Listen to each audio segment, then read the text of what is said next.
নমস্কার বন্ধুরা, village food and blog চ্যানেলে সকলকে স্বাগত। আজ শেয়ার করব দুর্দান্ত স্বাদের কাঁকরোলের ভর্তা, যেটা নাকি গরম গরম ভাত বা রুটির সাথে একদম জমে যাবে। তাহলে কি করে তৈরি করব সেটাই দেখে নেওয়া যাক। সবার প্রথমে এইখানে নিয়েছি কাঁকরোল। কাঁকরোলগুলোকে এবার কিভাবে কেটে নেব সেটাই শেয়ার করব। কাঁকরোলগুলোকে এবার কেটে নেব।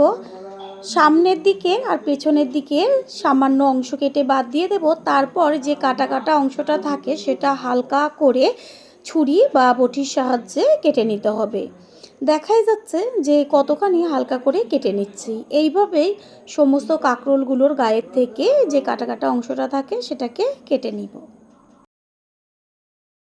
এবার একটা কাঁকরোল নিয়ে তারপর গোল গোল চাকচাক করে পাতলা করে কেটে একদম যে আলু যেভাবে ঝিরিঝিরি করে কাটে সেইভাবে কেটে নেব। আপনারা চাইলে এটা বড় বড় টুকরো করেও নিতে পারেন, তবে এইভাবেই যদি ঝিরিঝিরি করে কেটে নেওয়া হয় তাতে রান্না করতে সময়টা কম লাগবে। এইভাবে সমস্ত কাঁকরোলগুলো কেটে নিয়ে ফিরে আসছে। কাঁকরোলগুলো কেটে নেওয়া হয়ে গেছে। এইখানে নিয়েছি পেঁয়াজ, আর যেহেতু ভর্তা সেই কারণে পেঁয়াজের পরিমাণটা একটু বেশি দিলেই টেস্টটা বেশি টেস্টি হবে। মাঝখান থেকে অর্ধেক করে কেটে তারপর গায়ের থেকে খোসাগুলোকে ছাড়িয়ে একদম ঝিরিঝিরি করে পেঁয়াজটাকে কেটে নেব। যেসব বন্ধুদের চ্যানেল না থাকা সত্ত্বেও এত সুন্দর সুন্দর কমেন্ট করে আমাদের ভিডিওর মাধ্যমে জানাচ্ছে, যেই সব কমেন্টগুলো দেখে সত্যিই আমরা এতটাই আনন্দিত হই। যেমন স্বপ্না দত্ত লিখেছে, আমি ব্যাঙ্গালোর থেকে দেখছি, দারুণ লাগলো। স্বপ্না দিদিভাই, আপনাকে ও আপনার পরিবারের সকলকে অসংখ্য অসংখ্য ধন্যবাদ ও অনেক অনেক ভালোবাসা। এইভাবেই আমাদের পাশে থেকে এগিয়ে নিয়ে যাবেন। কথা বলতে বলতে পেঁয়াজগুলো কেটে নেওয়া হয়ে গেল।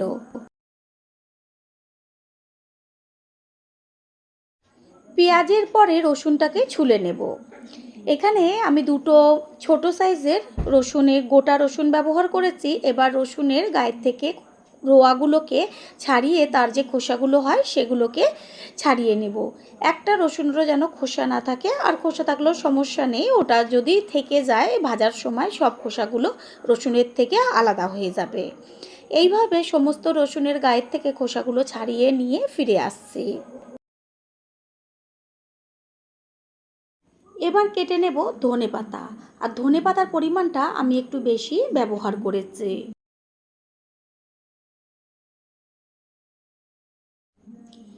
কাঁকরোলগুলোকে কাটার পরে ভালো করে 3 থেকে 4 বার জল পাল্টে পাল্টে ধুয়ে একটু জলে ভিজিয়ে রেখেছি। গ্যাসের ওভেনে কড়াই বসিয়ে তাতে দিয়ে দিয়েছি সর্ষের তেল, আর তেলের মধ্যে দিচ্ছি 4টে শুকনো লঙ্কা। ঝালটা যে যেমন খাবেন সেই অনুযায়ী লঙ্কার পরিমাণটা কম বেশি ব্যবহার করবেন। ভর্তার ক্ষেত্রে সবসময়ের জন্য সর্ষের তেলেই কিন্তু বেশি টেস্টি হয়। পুরো লাল লাল করে লঙ্কাগুলোকে গ্যাসের ফ্লেম লোতে রেখে ভেজে নেব। লঙ্কাগুলো ভেজে নেওয়া হয়ে গেল। এবার তেল ছেঁকে লঙ্কাগুলোকে তুলে নেব। ওই তেলের মধ্যে দিয়ে দেব যে রসুনগুলো খোসা ছাড়িয়ে রেখেছিলাম সেই রসুন। ভর্তাতে পেঁয়াজ রসুনের পরিমাণটা একটু বেশি দিতে হয়। আমি এইখানে ছোট ছোট যে রসুন তার 2খানা গোটা রসুন ব্যবহার করেছি। রসুনের মধ্যে দিয়ে দেব একদম অল্প পরিমাণ লবণ। রসুনের পরিমাণ অনুযায়ী লবণটা কম বেশি দিতে হবে, আর রসুনটাকেও একদম পুরো লাল লাল করে ভাজতে হবে, যেন ভাজাতে সম্পূর্ণ রসুন সিদ্ধ হয়ে যায়। এইখানে যেন লঙ্কাটা নরম না হয়ে যায় সেই কারণে দিয়ে দিয়েছি লবণ। তারপর রসুনটাকে বারে বারে খুন্তি দিয়ে একটু নেড়েচেড়ে দিতে হবে। দেখাই যাচ্ছে রসুনের গায়ে 2-1টা খোসা রয়েছে, সেগুলো ভাজার সময় কিন্তু রসুনের থেকে ছেড়ে এসছে। খোসাগুলোকে আলাদাভাবে তুলে ফেলে দেব। রসুন পুরো লাল লাল হয়ে গেছে ভাজাতে, আর একদম নরম হয়েছে ভাজার চোটে। এটা হাত দিয়ে ধরলেই পুরো গলে যাবে, সেইভাবেই রসুনটাকে ভাজতে হবে। রসুনগুলোকে তেল ছেঁকে তুলে নেব। ওই তেলের মধ্যেই দিয়ে দেব কুচিয়ে নেওয়া পেঁয়াজ। তেলের পরিমাণটা প্রথমে একটু বেশি দিতে হবে, তাহলে আর বারে বারে তেলটা লাগবে না।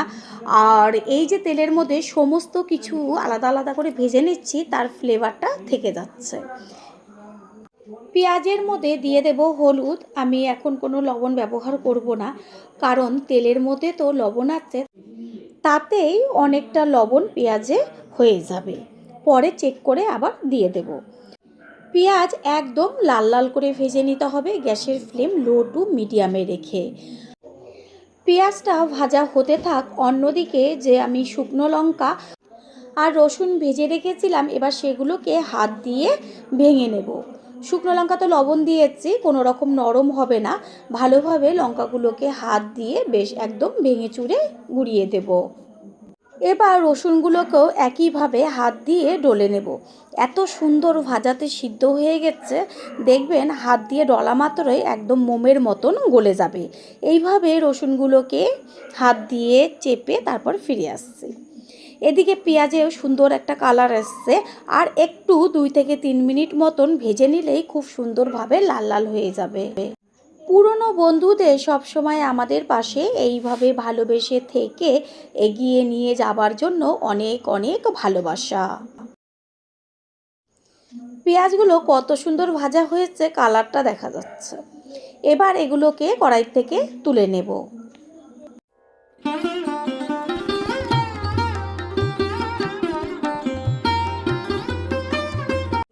বেঁচে থাকা তেলের মধ্যে দিয়ে দিচ্ছি একদম ছোট ছোট করে কেটে নেওয়া টমেটো।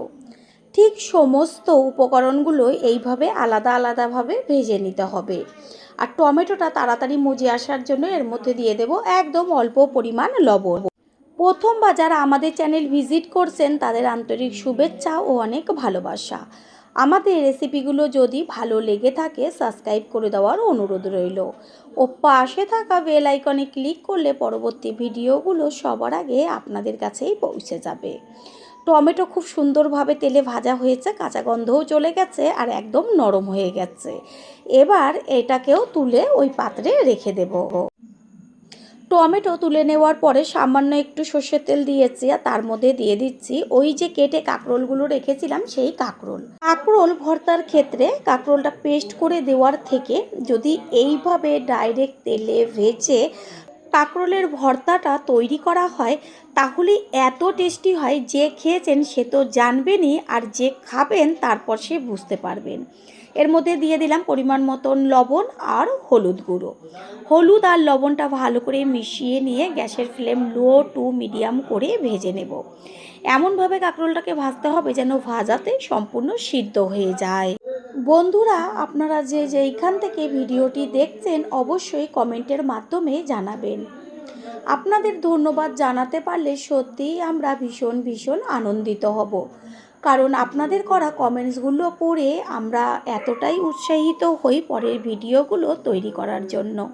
একটু বাদে বাদে ভালো করে কাঁকরোলটাকে ওপর নিচ করে নেড়েচেড়ে দিতে হবে। দেখাই যাচ্ছে যে অর্ধেকের বেশি ভাজা হয়ে গেছে, আর একটু ভাজা হলেই কাঁকরোলটা সম্পূর্ণ ভাজা হয়ে যাবে। কাঁকরোল সম্পূর্ণভাবে সিদ্ধ হয়ে গেছে আর কালারটাও পুরো লাল লাল হয়েছে। এবার গ্যাস অফ করে দিয়ে কাঁকরোলগুলোকে ওই পাত্রে একই সাথে তুলে নেব। কাঁকরোলটা ঠান্ডা হয়ে যাওয়ার পরে এবার হাত দিয়ে ভালো করে কাঁকরোলগুলোকে মেখে নিতে হবে। ঠিক এইভাবে হাত দিয়ে চেপে চেপে কাঁকরোলগুলোকে সমস্ত ভেঙে চুরে দিতে হবে। হাত দিয়ে যদি ভর্তাটা মাখা হয় তাহলে তার স্বাদই কিন্তু সম্পূর্ণ আলাদা হয়। কাঁকরোলটা সুন্দরভাবে মাখা হয়ে গেছে, এর মধ্যে দিয়ে দিচ্ছি স্বাদ অনুযায়ী লবণ, আর দিয়ে দেব কুচিয়ে নেওয়া ধনেপাতা। ধনেপাতা যদি ভর্তাতে একটু বেশি দেওয়া হয় টেস্টটাও সেই টেস্টি হবে। ধনেপাতাকেও স্কিপ করবেন না। এবার সমস্ত কিছু একসাথে ভালো করে মেখে নেব। ভর্তাটা সুন্দরভাবে মেখে নেওয়া হয়ে গেছে, তৈরি হয়ে গেল আজকের রেসিপি।